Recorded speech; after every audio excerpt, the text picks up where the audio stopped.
আজকের পৃথিবীতে জালিমরা কি বলছেন? শাহজালালের মাজারকে লাথি মেরে ভেঙে দাও।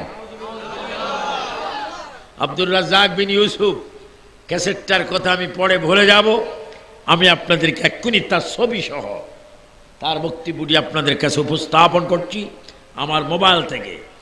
কত বড় দুঃসাহস! কোটি কোটি আউলিয়া কেরামের আশিক থাকার পরও এই বেঈমান নাফরমান কুত্তা প্রস্তাব দিচ্ছে শাহজালাল, শাহফরান, গুলিস্তানের গোলাপ শাহ, আজমিরের গরিব নামাজ, এদের কবরগুলি যেন 24 ঘন্টার ভিতরে লাথি মেরে ভেঙে দেওয়া হয়। এই রকি কোথায়? ক্যাসেটটা শোনা, আপনারা শোনেন আমরা কি করব।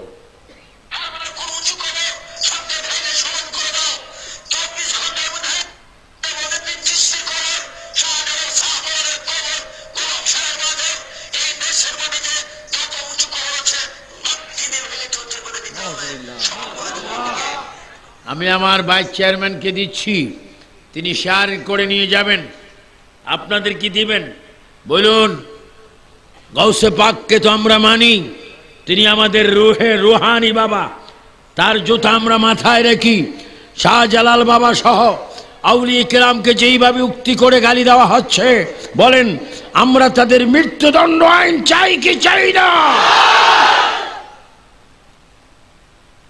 বর্তমান প্রধানমন্ত্রী মাননীয় শেখ হাসিনা, আপনি শাহজালালের ভক্ত, তাই তো আপনি বিমানবন্দরে তার নামটাকরণ করেছেন শাহজালাল, আন্তর্জাতিক বিমানবন্দর। আমি বলবো বাংলাদেশের প্রধানমন্ত্রী হিসাবে, শাহজালালের প্রেমিক হিসাবে আব্দুর রাজ্জাক বিন ইউসুফের বিরুদ্ধে আপনি নিজেই বাদী হয়ে আইনের আওতায় নিয়ে এই জালিমকে ওপেন ফাঁসি দেওয়া হোক। এটা আমরা চাই কি চাই না? হাত তুলে বলো, চাই কি চাই?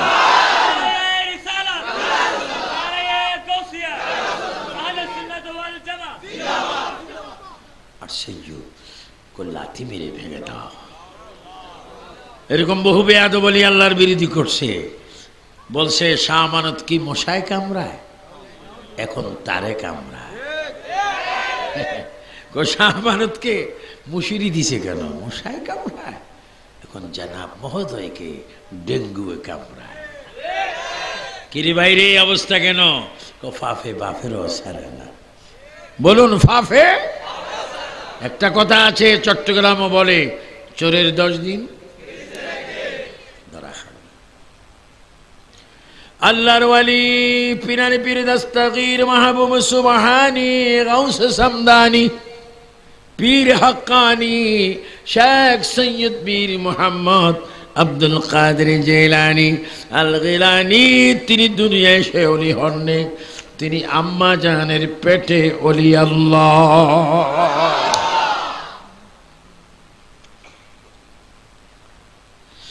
আম্মা জানের পেটে তিনি ওলি আল্লাহ, যার ফাদে আজম তিনি হুজুর গাউসে পাক, যাকে আমরা বলি আব্দুল কাদের জিলানী শাইয়ান লিল্লাহ।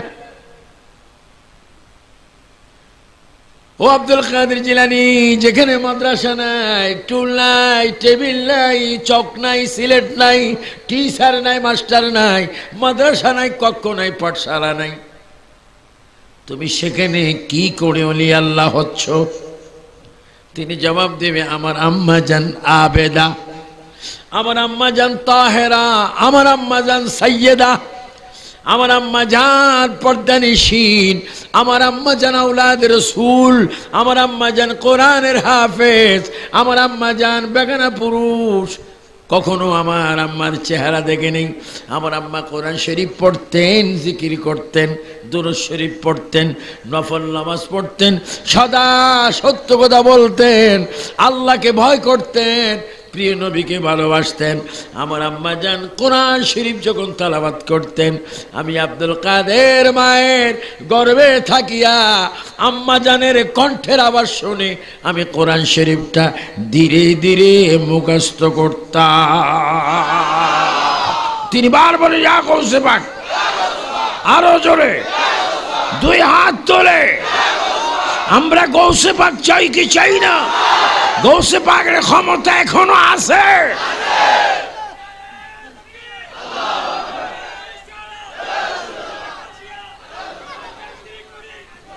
উচ্চ স্বরে বলেন মারহাবা, আরো জোরে বলেন না মারহাবা।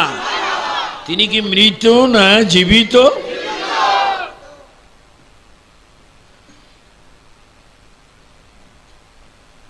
আচ্ছা, এত এত সুন্দর সুন্দর আল্লাহর মাখলুকি বান্দাদেরকে এরা মানছে না কেন? এদের কারণ কি? এখানে পর্যালোচনা করলে বোঝা যায় আমাদের এই চন্দনাইশ চট্টগ্রামে ময়লা সাফ করে যারা, তাদের নাম কি? এখনো ইংরেজি মারাইবানি মেয়তর্ক যেরকম কি তোর এক আওয়াজে বলেন। এগুলার কাজ কি? নতুন পুরান ময়লা। মেয়ে তো যদি কোনো মতে আতরের দোকানে যায় বেহুশ, কারণ কিসের জ্ঞান পাইছে? দোকানদার বলতে সর্বনাশ, এই মানুষটা এত সুস্থ, আমার দোকান আতরের দোকান, মানুষটা বেহুশ হয়ে গেল। তো যারে দুঃখ বলতেছে, ভাই তারা আর তুমি চিনুনি? কই না, কইটা মেয়ে তোর। এটি জীবনে আতরের গন্ধ, এটার এই ফট্টি হচ্ছে গু ফট্টি। যেরকম কি ফট্টি? এতে তো মরা যাইতেছে। না মরা যাবে না, তার এখনই চিন্তা করা যাবে। কি দিয়ে? নতুন গু আনো, নতুন গু আনি তার নাকে দাও, সুস্থ হয়ে যাবে। অর্থাৎ মেয়তরের নাকে আতর মানায় না।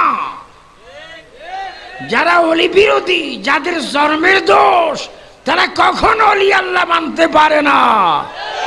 উচ্চ স্বরে বলো ঠিক কিনা? এদের সিলসিলার মধ্যে তো কোনো অলি নেই। তো যাদের তকদিরে অলি নেই, তারা অলি মানবে কোত্থেকে?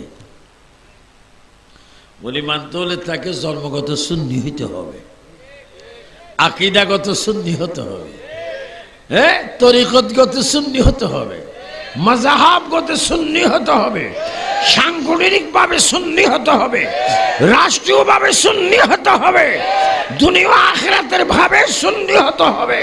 তাহলে সে ওলি আল্লাহ মানবে। উচ্চ স্বরে বলে ঠিক কিনা?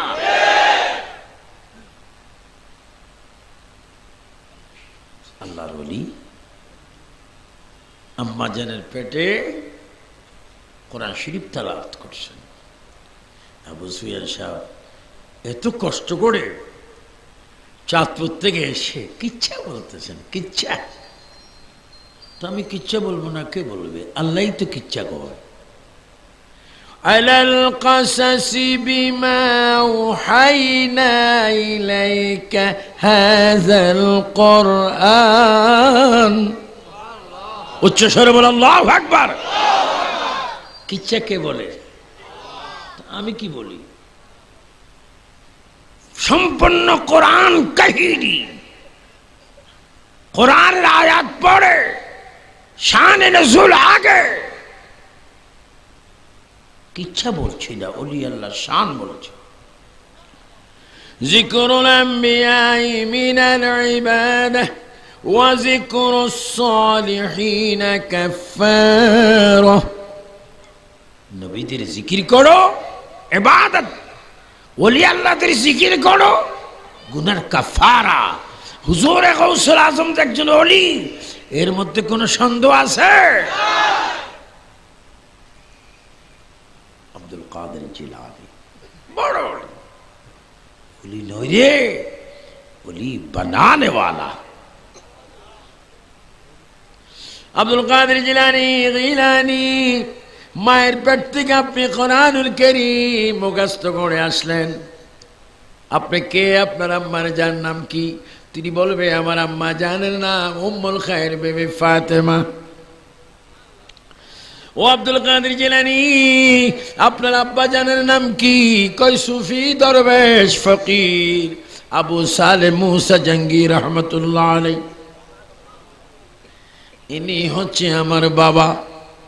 ও আব্দুল কাদের জিলানী, মায়ের পেটের ভিতরে কোরআনুল কারীম আপনি শিখেছেন। এই আধ্যাত্মিক পাওয়ার ক্ষমতা কোন মার্কেট থেকে, কোন জায়গা থেকে, কোন স্থান থেকে আপনি সংগ্রহ করেছেন? হুজুর গাউসুস সাকালাইন কুতুবুল আকতাব তিনি জবাব দিবে, এই সংগ্রহ, এই ক্ষমতা আমি পেয়েছি, সংগ্রহ করেছি রূহ জগতে যখন ছিলাম। নূরানী নবী হাবিব আকরাম নূর মুজাসসাম ফখরে আদম ওয়া বনি আদম ওয়াল আউয়ালু ওয়াল আখিরু ওয়াজ যাহিরু ওয়াল বাতিনু, যিনি মক্কি, যিনি মাদানী, যিনি হাশামি, যিনি কুরাইশি, আল্লাহ তাআলার দাওয়াতে নবী যখন মেরাজ যাচ্ছিলেন রূহ জগতে, নবীজির সাথে আমার মোলাকাত হয়েছিল। ওই দিন নবীজির নূরানী চরণ আমার কাঁধে নিয়েছিলাম, মাশউকি সুরতের কাঁধে। ওই দিন থেকে এই সমস্ত অধিকার নবীর কদম থেকে আমি সংগ্রহ করেছি।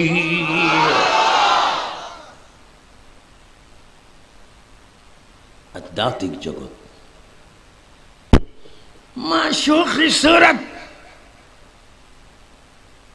কি সুরত?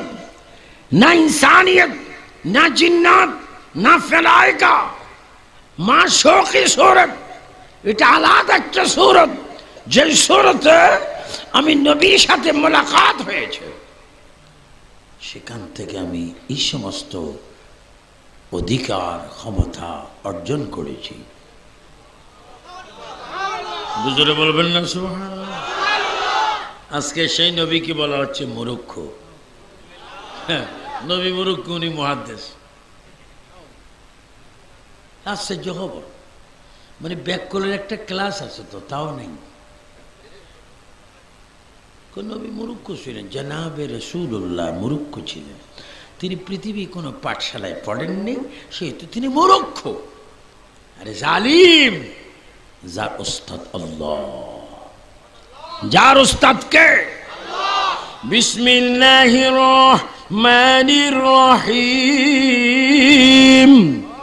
الرحمن علم القرآن خلق الإنسان علمه البيان। উচ্চ স্বরে বল আল্লাহু আকবার। আমার নবীর শিক্ষকের নাম কি? আপনাদের কোনো অসুবিধা হয়? সবাই আসুন তো, খাইছেন তো? কি খাইছেন? সেটা সব পরে, এটা আসেনি পরে পরে। আর আমি বললে হবে না, একজন কনফার্ম বলবে যদিও ফুলটা প্যাকেট ট্যাকেট আসেনি। মাশাআল্লাহ মাশাআল্লাহ, আগেও আছে পরও আছে। আল্লাহ দিছে তো, খরচ করবে না তো, তাবারক আছে। তবে অনুরোধ থাকবে, যদি প্যাকেট পান বাড়িতে নিয়ে যাবেন, কারণ বাড়িতে অনেক পরিবার পরিজন দুটি তাবারক খাবার অপেক্ষায় থাকে। আর অনেক রাক্ষস স্বামী আছে, যাইতে যাইতে আসল জায়গায় কই তাবারক কই, ক শোনো আদগ কি ক ঢুকাই দিছি, জাগা মতো চলে গেছে। মনে মনে কো আল্লাহর গজব পড়ক তোর উপরে।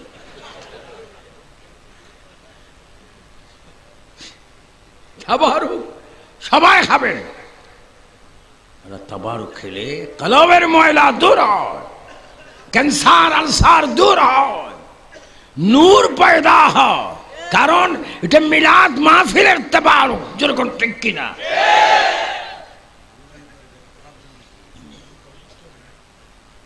এই জন্য আল্লাহ পাক আমাদের প্রত্যেককে সুন্দরভাবে আখিরি দোয়া পর্যন্ত বসার তৌফিক দান করুন। সবাই উচ্চ স্বরে বলুন আমিন। আব্দুল কাদের জিলানী, আমরা চন্দনায় সে হাশিমপুরে জনাব সিরাজ কোম্পানি কর্তৃক আয়োজিত 14তম মাহফিলে বসে আপনার কথাগুলো শোনার জন্য আমরা বসে আছি। আপনি কে? আপনাদের ব্যাপারে কোরআন শরীফে কোনো সিদ্ধান্ত আছে কি? গৌসে পাক জবাব দিবে, অবিষয় আছে। কিভাবে আছে? ওয়া মা ইউআযিম শাইরাল্লাহ ফাইন্নাহা মিন তাকওয়াল কুলুব। আল্লাহর ওলি আব্দুল কাদের জিলানী বলে আমাদের সম্পর্কে অনেক কথা আছে। কি? আমরা যেখানে কদম রাখি কিয়ামত পর্যন্ত ওই জায়গাটা আমার আল্লাহর জিকির করে। উচ্চ স্বরে বলেন আল্লাহু আকবার। আচ্ছা, এই দেশে গৌসবাগের আস্তানা আছে না? কোথায় বলো? আমাদের বড় হুজুর আল্লামা ইদ্রিস রাজভী মাদ্দাজিল্লুল আলী বরাবর ফাঁসখাইন লাম্বুরহাটের পশ্চিম দিকে বড় বিশ্বাবের কি আছে? আস্তানা। ইদি বাইজিদ বুস্তামি, এখানে তো ওনার মাজার নাই, এখানে ওনার কদমের কি ধুলা, কদমের স্থান। আল্লাহ আল্লাহ। বডিবিহীন, শরীরবিহীন, জিসিমবিহীন, গাবিহীন স্থানের যদি এত দাম, ফুল বডি যেখানে সেখানের কি দাম? এখানে তো তিনি মাত্র কদম দিয়েছেন, কদমের ধুলা। যে কোনো মানুষের নিয়ত মান্নাত সাকসেস হয়। কারণ বাজিদ বোস্তামি মাজার যদি বোস্তাম শহর হয়, এখানে তার আস্তানা, এখানে তিনি রিয়াজত করেছেন, জিকির করেছেন। এজন্য জিকির করার কারণে এই জায়গার দাম শায়ের আল্লাহ হয়েছে, আল্লাহর নিদর্শন। চিৎকার দিব আল্লাহু আকবার। এখানে কি আমরা যাই না? বলেন যাই না? যাইলে দিলের মকসুদ পূরণ হয় না? ওলি আল্লাহ যেখানে আসে ওটার দাম কি কমে না বাড়ে? লাম্বুরহাট গৌসবাগের আস্তানা আছে। আমাদের চাঁদপুরে নোয়াখালী যাইতে মিরান শাহ গৌসবাগের নাতির মাজার আছে। নাতির মেয়ের ঘরের নাতি। আমি সিলেটে, সুনামগঞ্জে অনেক জায়গায় দেখেছি। আল্লাহু আকবার। গৌসবাগের আস্তানা আছে। ওদিন আমি দেখলাম মুরার বনে গত 20 তারিখ মাহফিল করলাম, সিফা সালাহ নাসির উদ্দিন রহমতুল্লাহ আলাইহির একেবারে মাজারের কাছে। সকল মাজারগুলি উত্তর দক্ষিণ, উনি হচ্ছে পূর্ব পশ্চিম। এটা কিরে ওয়াহাবিরা, যাও না শিরিক বলে সোজা করতে, যাও না একটু বেয়াদবি করতে, এখনো লাতে খাইবা। কারণ আল্লাহর ওলিদের কেরামত এটা তোমাকে অবশ্যই মানতে হবে। বড় সিফা সালাহ নাসির উদ্দিন কার সিফা সালাহ ছিলেন? জোরে বলেন না কোন জালাল? আর একটু জোরে মানে কোন জালাল? শাহজালালের খলিফা হয়ে, সঙ্গী হয়ে ওনার কবর কি পূর্ব পশ্চিম। 3 বার ওনাকে মাটি দেওয়া হয়েছে, 3 বার উনি পূর্ব ফুরা মাটি সহ। তৎকালীন কিছু বেয়াদব ছিল না, অবস্থা দেখে ফতুয়া দিবে কি করে, আগে দৌড় মারছে। জান বাঁচান কি ফরজ, গোটা মাটি সহ করে যায়।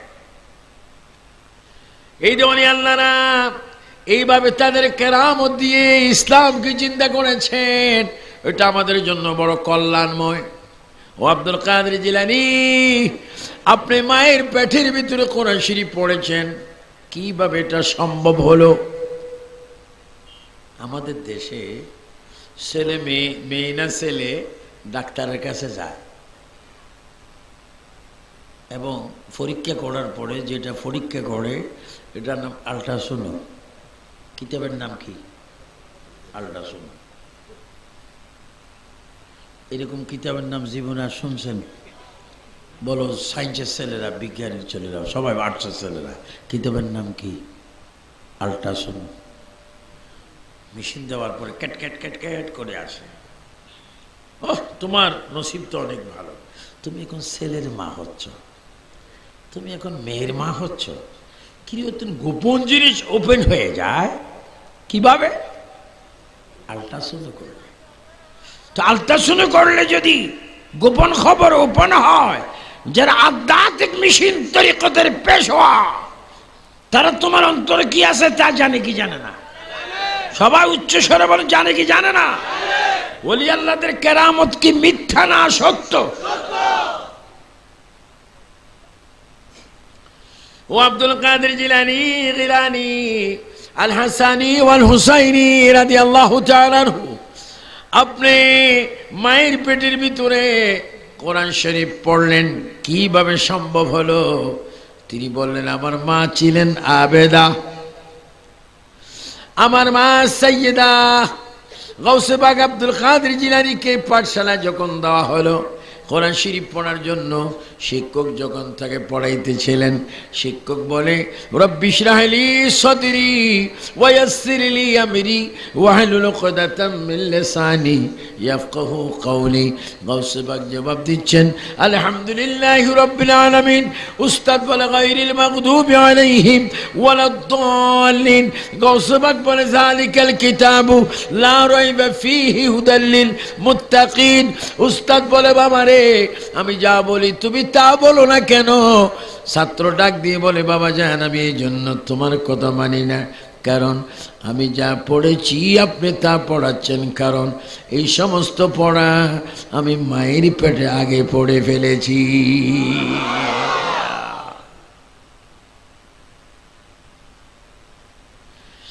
আজকের অনেক হুজুর দেখবেন তারা সব মানে, গাউসে পাক মানে না। তারা সব মানে, ইলিয়াস মাওয়াতি মানে, কিন্তু মাহবুব এলাহি মানে না। তারা আশরাফ আলী থানভীকে মানে ভারতের, কিন্তু ভারতে যিনি 10,000 কম 1 কোটি বেঈমানকে যিনি মুসলমান করেছেন, শেখ খাজা গরিবে নওয়াজকে মানে না। জোরে বলুন ঠিক কিনা? তোমরা আশরাফ আলী থানভী মানো, ইসমাইল দেলভি মানো, রশিদ আহমদ গাঙ্গুহি মানো, তোমরা কেন আলা হজরত মানো না? আলা হজরত হচ্ছে নবীওয়ালা। তাহলে বুঝা গেল তোমরা কি? আমরা শয়তানওয়ালা। জোরে বলো না, নাউজুবিল্লাহ। আমরা আলা হজরত মানি কি মানি না? ও আলা হজরত রে, আপনাকে চট্টগ্রামের মানুষে মানে, ভারতের মানুষে মানে, পাকিস্তানের মানুষে মানে, সাউথ আফ্রিকার মানুষে মানে, চট্টগ্রামের মানুষ মানে। কারণ কি? আমি আলা হজরতের কলবের ভিতরে শুধু নবীজির প্রেম ভালোবাসা। আল্লাহু আকবার বলেন। আমরা কি আলা হজরতের বিপক্ষে না পক্ষে? বাবা, এটা কিসের আওয়াজ?